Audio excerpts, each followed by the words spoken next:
In the beginning of Advent, everything starts in darkness, just as creation itself once did. Imagine the world before light, a vast, quiet expanse holding its breath. This is where our journey begins. Not in a place of emptiness, but a place of profound anticipation. It's a silence filled with a silent, thrumming energy, a deep knowing that something incredible is about to unfold. This darkness isn't scary, it's sacred. It's the soil from which all new life springs. It sets the canvas upon which God is about to paint the most beautiful masterpiece the world has ever known. It's the quiet moment before the first note of a grand symphony. But in this darkness, there is a promise. A promise whispered through generations, a thread of hope woven into the very fabric of history.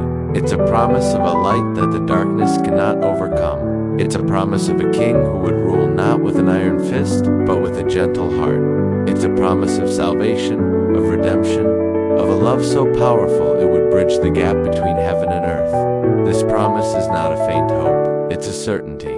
It hangs in the air, a palpable presence, a comfort in the cold. It's the warmth you feel even before the fire is lit. It's the knowledge that even in the deepest night, dawn is on its way, a spark destined to become the first flame of hope. Think about the power in a single spark. So small, so seemingly insignificant, yet it holds the potential for a roaring fire. That's the nature of hope. It often starts small, a tiny flicker in the face of overwhelming odds. This first week of Advent, we are invited to nurture that spark within our own hearts. It's a conscious choice to look for the light, to believe in the promise, even when the world around us feels dark and uncertain. This isn't just about lighting a candle, it's about igniting a revolution of hope in our own souls. This is the first Advent candle, the first whisper that God is coming. As we light it, we are not just performing a ritual, we are making a declaration. We are saying, I believe in the promise, I believe in the light. This first candle is the candle of hope. It stands as a brave sentinel against the encroaching shadows. Its gentle glow pushes back the darkness, creating a small, sacred space of light and warmth. It's a tangible reminder that we are not alone in our waiting. The entire history of faith waits with us. This flame connects us to the prophets who foretold his coming, to the shepherds who watched in the fields, to all who have ever yearned for a savior. This flame is a prophecy fulfilled, a single point of light in a universe of waiting. It represents the prophets of old, men and women who spoke words of hope into a world that had forgotten how to listen. They were the original keepers of the spark, fanning the flames of expectation for centuries. They promised a Messiah, a chosen one, who would set things right. This single candle carries the weight and the power of all those prophecies. It's a testament to God's faithfulness. He doesn't make promises he can't keep.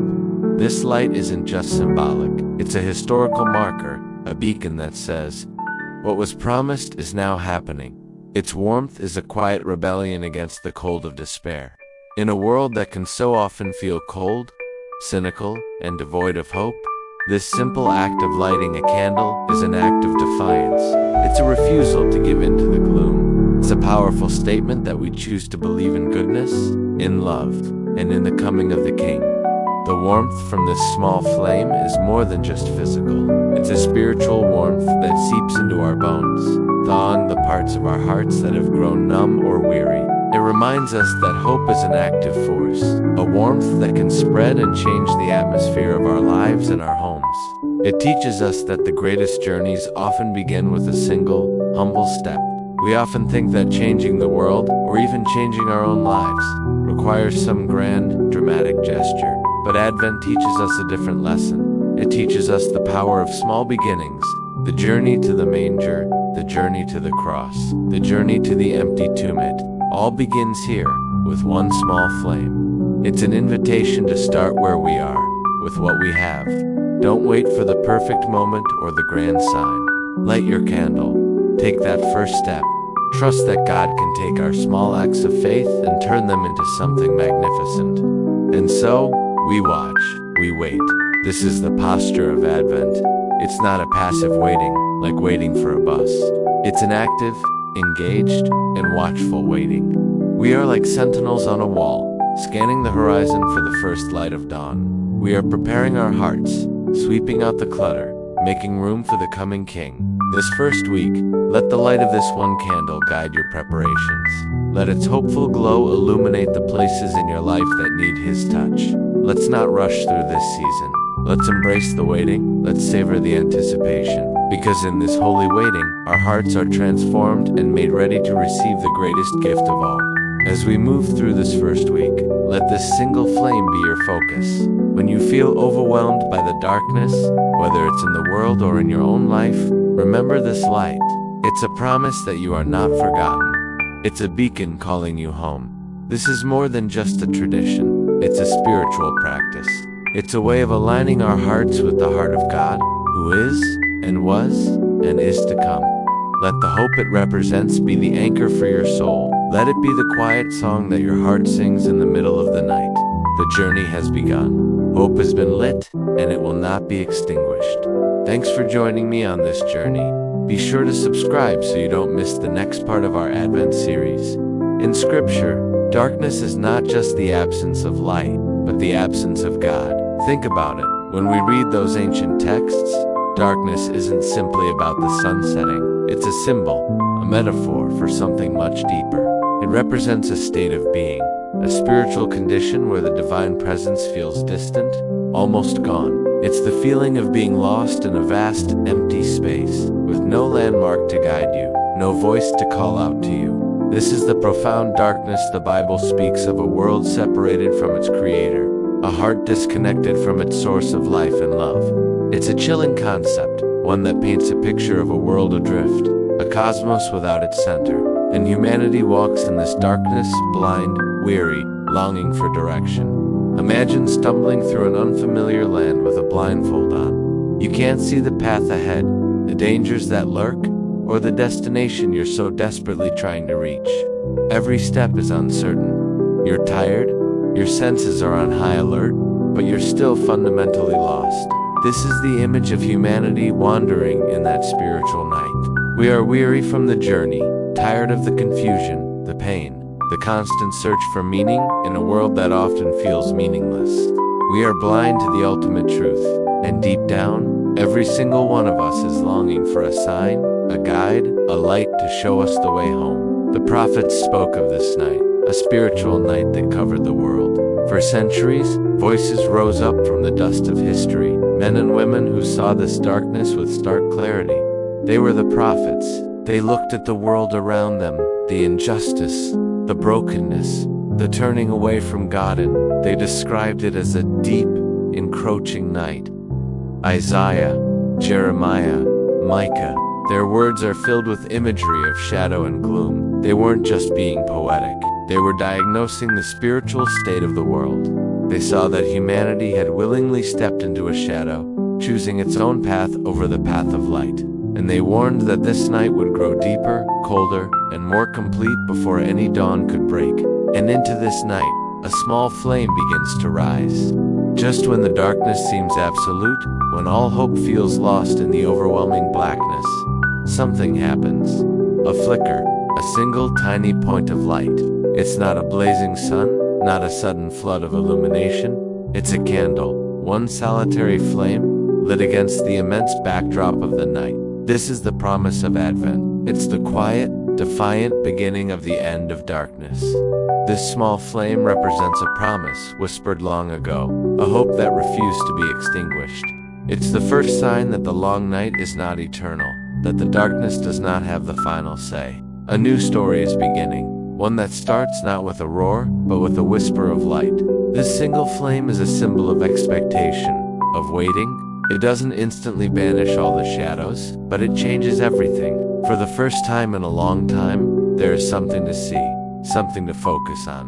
It's a beacon for the weary, a gathering point for the lost. In its gentle glow, you can start to make out the shapes of things again. You can see the face of the person next to you. This is the essence of waiting and hope. It's not a passive, empty waiting. It's an active, focused anticipation. The world is still dark, yes, but the flame is lit, and that changes the nature of the waiting itself. It becomes a vigil, a watch for the dawn that this single flame promises is coming. Think of the courage it takes to light one candle in a world of darkness. It's an act of faith. It's a declaration that you believe light is more powerful than shadow, that hope is more resilient than despair. This is the challenge and the beauty of this season. We are invited to light our own small candle in whatever darkness we find ourselves in our personal struggles, in the confusion of the world, in our own weary hearts. We are called to be keepers of the flame, guardians of this small but persistent hope. It's a hope that doesn't deny the existence of the night, but defies it. And this flame, it speaks of a person. The prophets didn't just foretell a vague dawn. They spoke of a specific light, a promised one who would come. He was called Emmanuel, God with us. He was described as a light for the Gentiles and the glory of Israel. This single candle flame is the prelude to his arrival. It's the announcement that God is not content to leave his creation in the dark.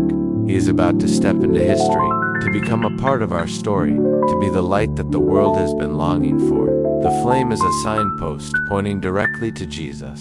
So as we look at this one small light, we're not just looking at burning wax and wick. We are looking at a story, a promise, a person. We are participating in an ancient tradition of hopeful waiting. The prophets waited. Generations of faithful people waited. They watched the horizon of history for the first glimmer of the promised day. And now, we join them. We light our candle, and we wait, not in fear of the dark, but in joyful anticipation of the light of the world. We remember that even the deepest night cannot overcome a single flame lit in faith. This is the start of the journey. One candle, 1 week of waiting, watching, and remembering. The shadows are still long, but they are no longer absolute. The silence is still deep, but it's now punctuated by the quiet crackle of a hopeful flame. The world is still waiting for its king, and this is how the preparation begins. Not with a grand fanfare, but with the simple, profound, and world-changing act of lighting a single candle against the dark. It's a reminder that God's greatest moves often begin in the smallest, most unexpected ways. A baby in a manger, a flicker of light in the night. The journey has begun.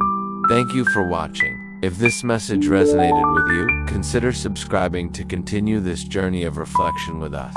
Hello everyone, and welcome back to our channel.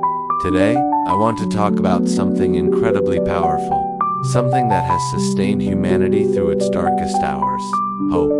Where does it come from? How does it take root in our hearts, even when everything around us seems bleak? Let's explore this journey together. Imagine standing in a dense, chilling fog. You can't see more than a few feet ahead, and a sense of unease starts to creep in. Then, a single, brilliant beam of light pierces through the grayness. It doesn't instantly clear all the fog, but it gives you a direction, a focal point. That's what hope is. Hope begins with a promise, and God's promise always precedes the dawn. It's the assurance that no matter how thick the fog, light is on its way. This isn't just wishful thinking. It's a foundational belief that a new beginning is not only possible but guaranteed. This promise of light isn't a new concept. For thousands of years, people have clung to it. Let's travel back in time, to ancient lands, where words were carefully inscribed on parchment. Picture a scroll, illuminated by a soft, golden light, revealing the name Isaiah. The prophet Isaiah declared a message that would echo through centuries. A great light will shine upon those in darkness. Think about the weight of those words for people living in times of uncertainty and struggle. It wasn't just poetry. It was a profound declaration that darkness, no matter how oppressive, does not have the final say. It was a promise of divine intervention, a forecast of rescue. This ancient promise is something we commemorate even today. Many traditions use the symbol of lighting candles to represent this growing hope. Imagine a room, dim and quiet. A collection of ancient-style clay lamps sits waiting. One by one, they are lit. The first flame flickers to life, small but defiant against the surrounding shadows. The first candle represents every prophecy, every whisper of salvation passed down through generations. It symbolizes that initial spark of an idea, the thought that things can be better, that redemption is coming. Each prophecy was like a small lamp lit in a great darkness, building anticipation for a coming dawn. And this is where it gets truly personal. The promise of light, the prophecies, the symbolic flames, they all point to an internal transformation. Look closely at that single candle flame. See it reflected, small and bright, in a human eye. This is the moment hope is truly born. It's an internal event, and even before light appears fully, the heart begins to hope. The external promise becomes an internal reality. It's that feeling you get, that quiet stirring in your soul, that tells you to hold on, to keep believing, even when the full picture isn't clear yet. Hope isn't just seeing the light, it's trusting that the light is coming, even while you're still in the dark. So what does this mean for us? Right here, right now. We all face our own versions of darkness, personal struggles, moments of doubt, periods of sorrow. It's easy to feel lost in the fog, but that ancient promise still holds true. There is a light for our darkness. The key is to open our hearts to the possibility, to listen for those whispers of salvation in our own lives. It might be a kind word from a friend, a moment of unexpected peace, or a sudden insight that shows you a way forward. These are the modern-day prophecies, the small flames being lit just for you. When you feel overwhelmed, remember the sequence. The promise comes first. Before you see any evidence of change, you must hold on to the promise that change is possible. Just as Isaiah spoke of a great light, we can speak words of hope and life over our own situations. We can be the ones who light the first candle in a dark room, not just for ourselves, but for others. Sometimes, the hope we need is the hope we create for someone else. Think of your heart as that room, waiting for the lamps to be lit. What prophecies do you need to hear today? What truths do you need to remind yourself of? Maybe it's this, too shall pass, or I am stronger than I think, or I am not alone. These are your candles. Light them, let their glow be reflected in your eyes. Let your heart begin to hope, not because all your problems have vanished, but because you have a promise that they will not last forever. The dawn is coming. Thank you so much for joining me on this reflection. If this message resonated with you, please consider liking this video and subscribing to our channel for more content that aims to inspire and uplift. Share your thoughts in the comments below. What gives you hope? Let's continue this conversation together. Until next time, hold on to that promise of light. Hey everyone, welcome back to the channel. Today, I want to talk about something really special, something that we often see but maybe don't always truly appreciate. Light? Think about it. From the very beginning of time, light has been this powerful symbol. When we read ancient texts, it's not just about seeing in the dark. Light has always been the signature of God's presence. It's a sign that we're not alone, a marker of the divine breaking into our world. This becomes especially meaningful during the season of Advent. You see the candles, maybe on a wreath in a church, or even in your own home. It's easy to think of them as just festive decorations, part of the holiday aesthetic. But they are so much more. In Advent, the candle is not decoration, it is revelation. Each flame lit is a statement, a tangible piece of a story unfolding. It's a countdown, yes, but it's a countdown filled with meaning. A growing brightness in a world that can often feel dim. Each week, another candle is lit, and the light grows stronger. This isn't just a random tradition, it's a profound teaching. It reminds us that God reveals himself not in thunder and overwhelming force, but in gentle light. Think about the grand, booming spectacles we often expect. We look for a sign in the earthquake, the fire, the storm, but the story of faith, especially at Christmas, tells us to look for something quieter, something more intimate. It's the soft glow in a humble stable, the quiet arrival of hope. This is what makes the light of a simple candle so powerful.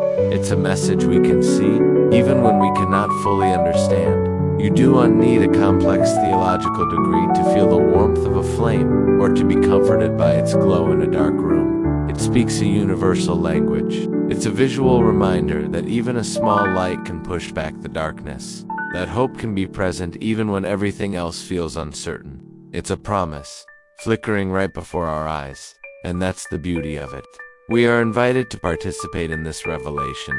When we light a candle, we are doing more than just creating light. We are actively remembering the promise of a greater light to come. It's a physical act that connects us to a spiritual reality, a way of saying, I am waiting, I am watching, I am hoping. The flame becomes a focal point for our thoughts, our prayers, our longing for peace and joy.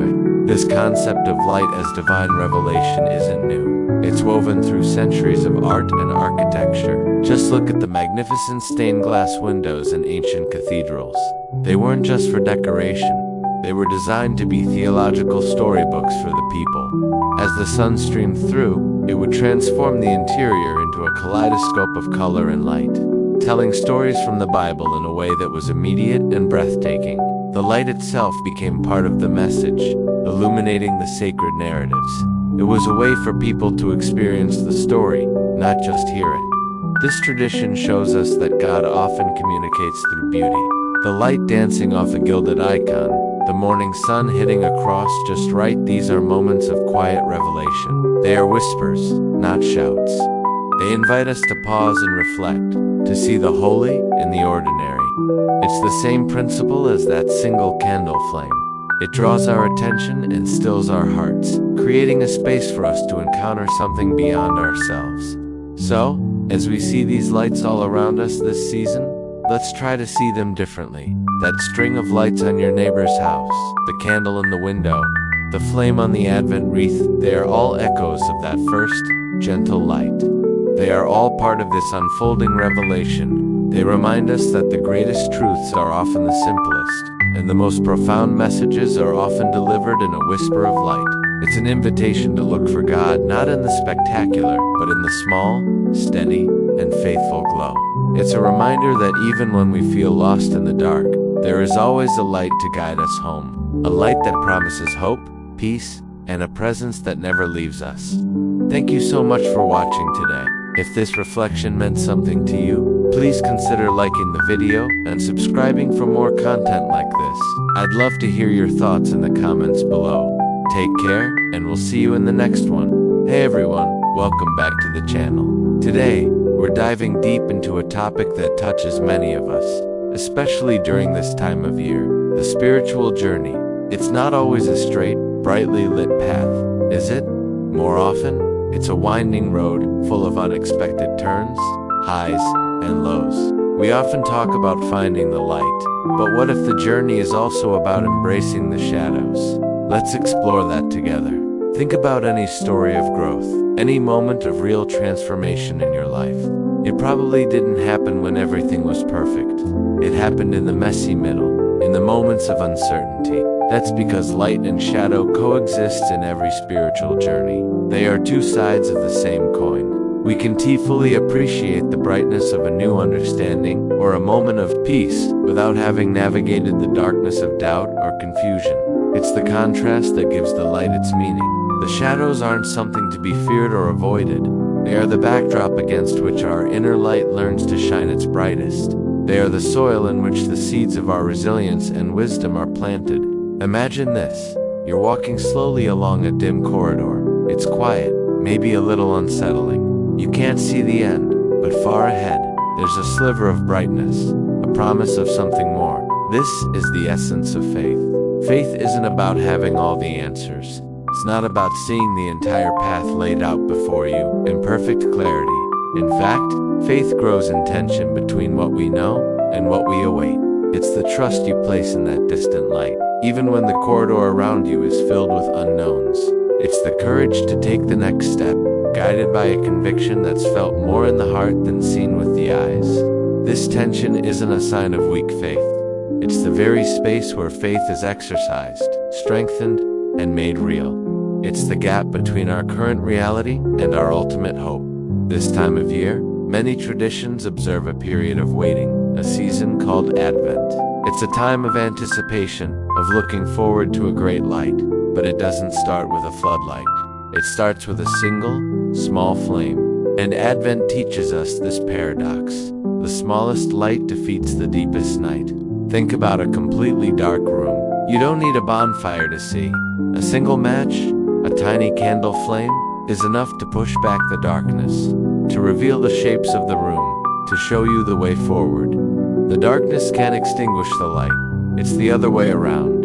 That tiny flame, that flicker of hope or bit of kindness, has a power that far outweighs its size. It is a powerful reminder that we don't need overwhelming proof or a grand miracle to start our journey. All we need is one small, persistent light. But that light, that precious flame of hope, is often fragile. Life can feel like a strong wind, constantly threatening to put it out. Doubts, fears, the negativity of the world, our own exhaustion, they all blow against it. And this is where our role becomes active. Hope isn't just a passive feeling, it's an action. We have to cup our hands around that flame, and hope must sometimes be protected. It requires intentionality. It means consciously choosing to focus on the good, to nurture our inner peace, to surround ourselves with people who help shield our flame, not blow it out. Protecting our hope is one of the most important and courageous things we can do, not just for ourselves, but for those around us who might be struggling to see any light at all. Your protected hope can become the light that helps them find their own. So, how do we actively protect this hope? It starts with awareness, recognizing the winds that threaten to extinguish our inner light. Is it the news cycle, a draining relationship, your own inner critic? Once you identify the source, you can start building a shelter. This could mean setting boundaries, like limiting your social media intake or spending less time with negative people. It can also mean actively seeking out fuel for your flame. What inspires you? What brings you a sense of peace or joy?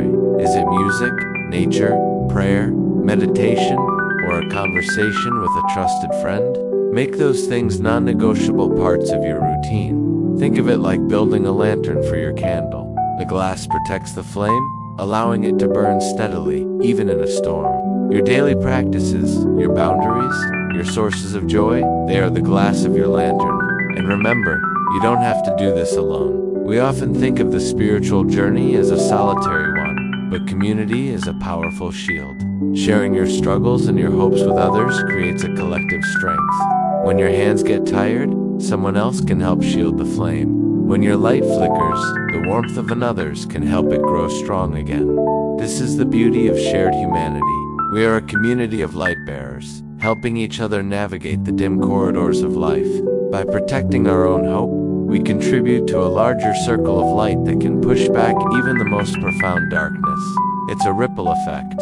Your steady flame gives courage to the person next to you, and theirs to the next, creating a chain of light and resilience. So as we move through this season of waiting and reflection, I want to encourage you to pay attention to both the light and the shadows in your own life.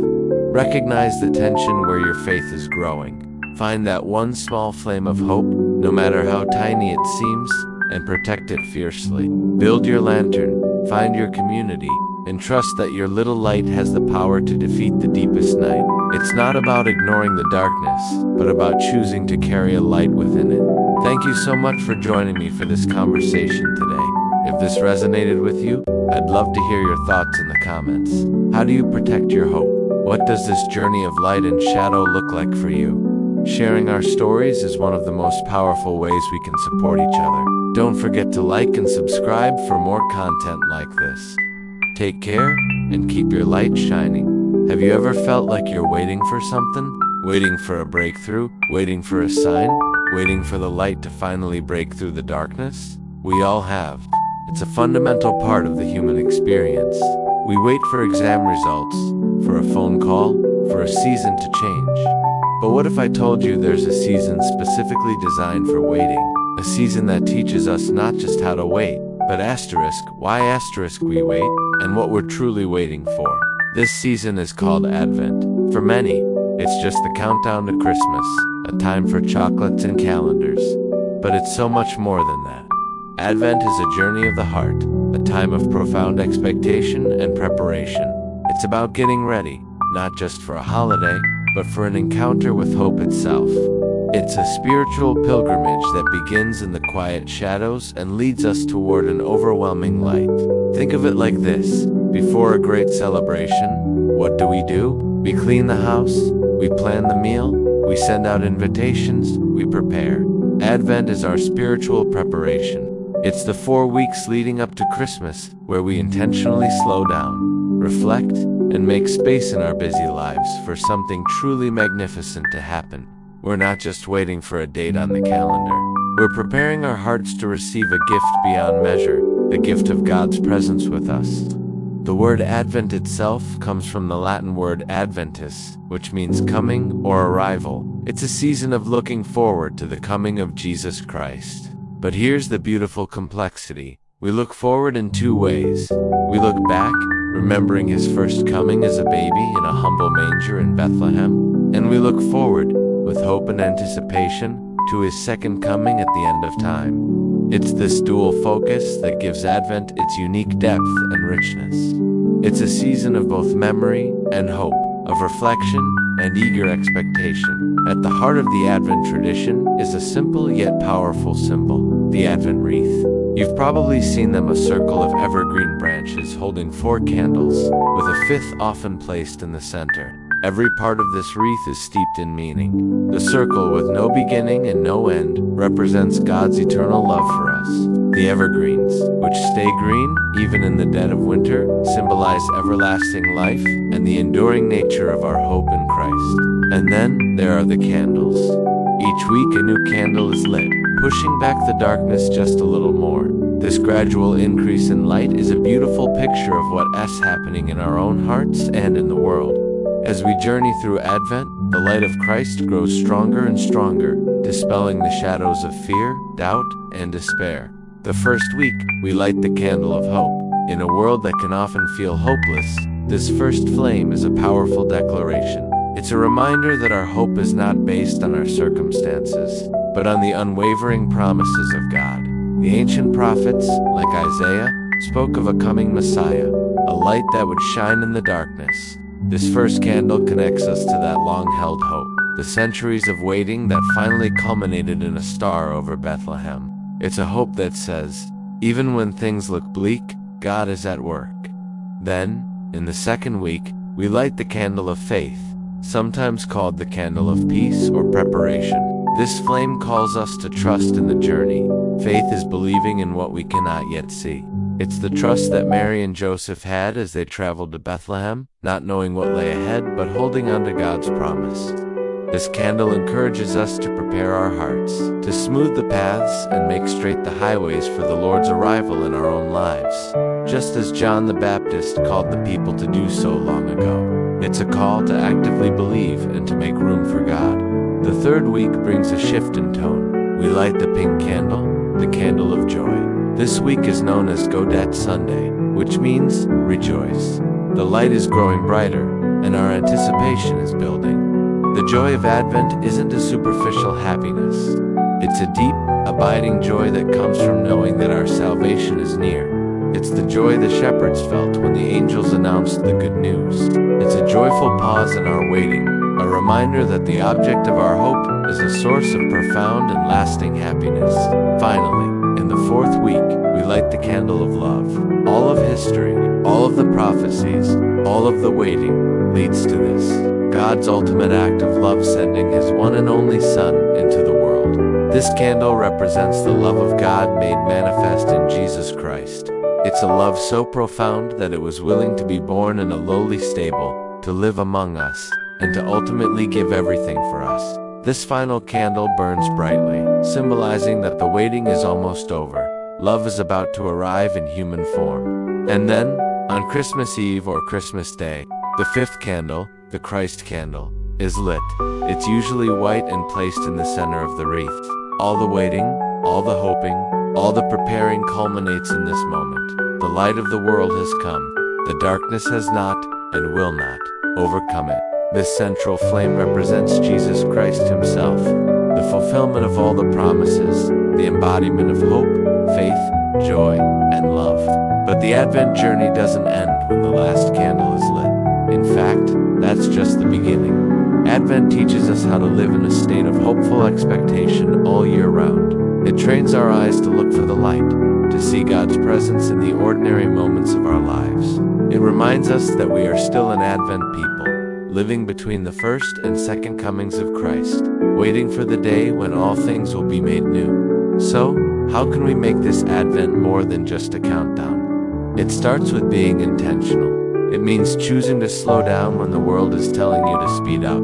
It might mean starting your day with a few moments of quiet reflection instead of immediately reaching for your phone. It could be reading the Advent scriptures, listening to music that turns your heart toward God, or finding practical ways to be a source of hope and love to others. The first candle is not only lit on the wreath, but within the heart. It's a personal decision to say, yes, I will hope. Hope multiplies. Light spreads, faith awakens. When one person chooses to hold on to hope, it has a ripple effect. It gives others permission to hope too. It builds a community of light in a world that often feels dark, for the dawn is coming. Even if the night feels long, this is the central promise of Advent. There will be an end to the waiting. There will be a fulfillment of the promise. The darkness doesn't get the final say. We may be in a period of our lives that feels like a long, dark night, but Advent assures us that the sun will rise, and the flame of Advent reminds us God is already on his way. He is not distant or uninvolved. He is actively moving toward us, closing the distance, coming to meet us right where we are. This season is our chance to turn and start moving toward him, to prepare our hearts to welcome him in. So this year, I invite you to embrace the true spirit of Advent. Let it be more than just a busy precursor to Christmas. Let it be a sacred time of waiting, of watching, of wondering. Light the candles, not just on a wreath, but in the quiet corners of your soul. Let the hope, the faith, the joy, and the love of this season transform you from the inside out. Let's journey together toward the light. Thanks for watching. If this message resonated with you, please consider subscribing and sharing it with someone who might need a little hope this season. Let's spread the light together. Hey everyone, and welcome back to the channel. Today, I want to talk about a season that's incredibly close to my heart. A season of quiet waiting and profound hope. I'm talking about Advent. For many of us, the run-up to Christmas is a blur of shopping lists, parties, and frantic decorating. We rush, we stress, and sometimes, in all that chaos, we lose sight of what we're actually preparing for. But Advent invites us to slow down, to breathe, to step away from the noise and enter a space of holy anticipation. It's a 4-week journey that begins not with a bang, but with a whisper. A single flame on an Advent wreath cutting through the darkness. It's a time to make room in our hearts and homes, not just for presents and festivities, but for the mystery and wonder of God's promise. So, join me for the next few minutes as we explore what this beautiful season is really all about. The word Advent itself comes from the Latin word adventus, which means coming or arrival. It marks the beginning of the liturgical year for Christians, a time to prepare for the celebration of the Nativity of Jesus at Christmas.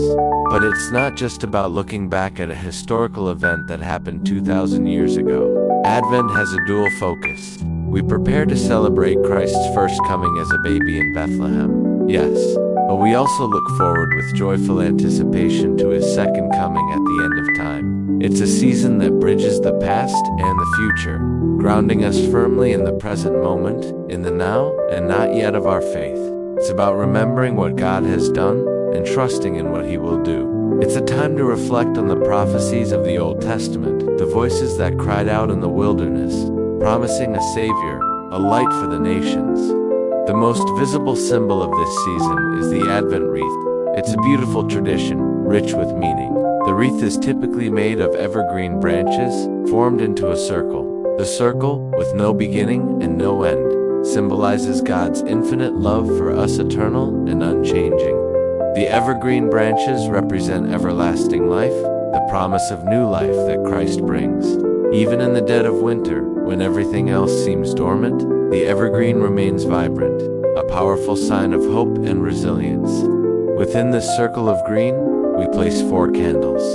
3 are usually purple, and 1 is pink or rose. Each candle represents one of the 4 weeks of Advent, and a new candle is lit each Sunday, marking our progress on this journey of waiting. The increasing light from the candles symbolizes the growing anticipation as we draw closer and closer to the birth of Jesus, the light of the world. Let's talk about that first week. We begin Advent with a single flame.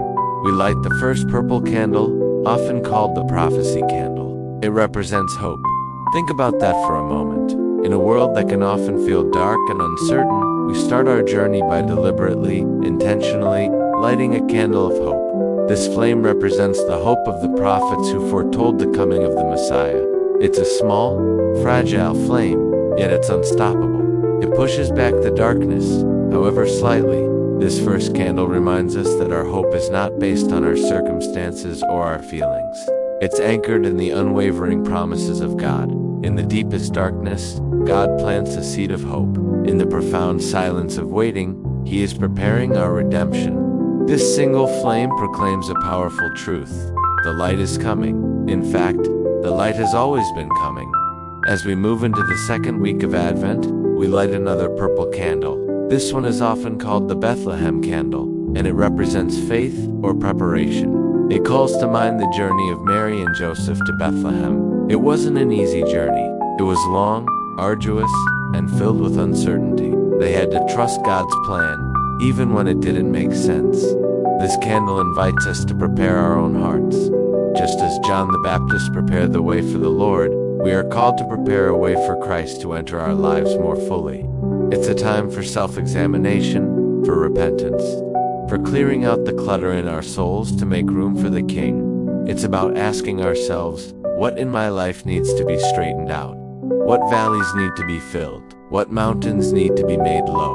It's an active preparation, a conscious choice to make space for the holy. The third Sunday of Advent brings a shift in tone. We light the pink or rose-colored candle, known as the shepherd's candle. This candle represents joy. It marks the halfway point of Advent, and the mood lightens. This Sunday is called Gaudete Sunday, from the Latin word for rejoice. Why joy in the middle of a season of waiting? Because our waiting is not empty. We rejoice because the Lord is near. The shepherds in the field were the first to hear the joyful news from the angels. They were ordinary people, going about their ordinary lives. When heaven broke through with a song of joy, this candle reminds us that the joy of the gospel is for everyone, especially the humble and the lowly. It's a joy that doesn't depend on perfect circumstances, but flows from the knowledge that God is with us, Emmanuel. It's a quiet, deep-seated joy that anticipates the immense joy of Christmas Day. Finally, on the fourth Sunday of Advent, we light the last purple candle, the angel's candle. This candle represents peace. It brings to mind the message of the angels, glory to God in the highest, and on earth peace to those on whom His favor rests. This is not just any peace. It's not the absence of conflict or noise. The Hebrew word for it is shalom, which means so much more.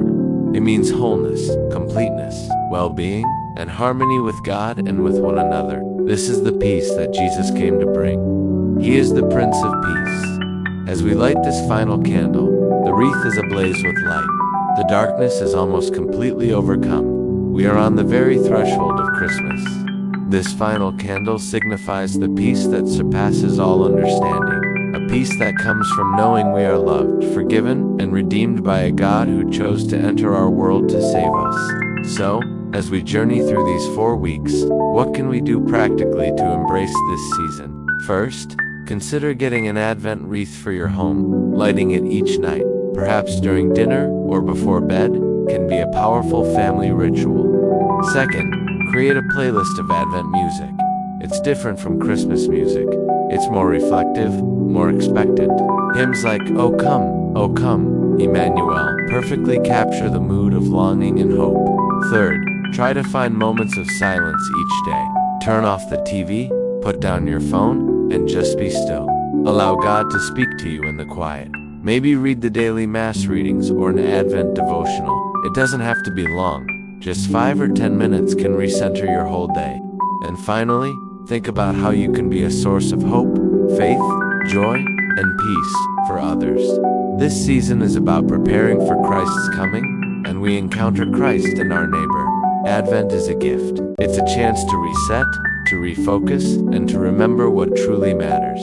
It's an invitation to trade our frantic rushing for patient waiting, our anxiety for profound hope. It teaches us that waiting is not a passive activity, but an active, hopeful, and transformative process. It is in the waiting that our hearts are stretched and made ready to receive the incredible gift of God-made man.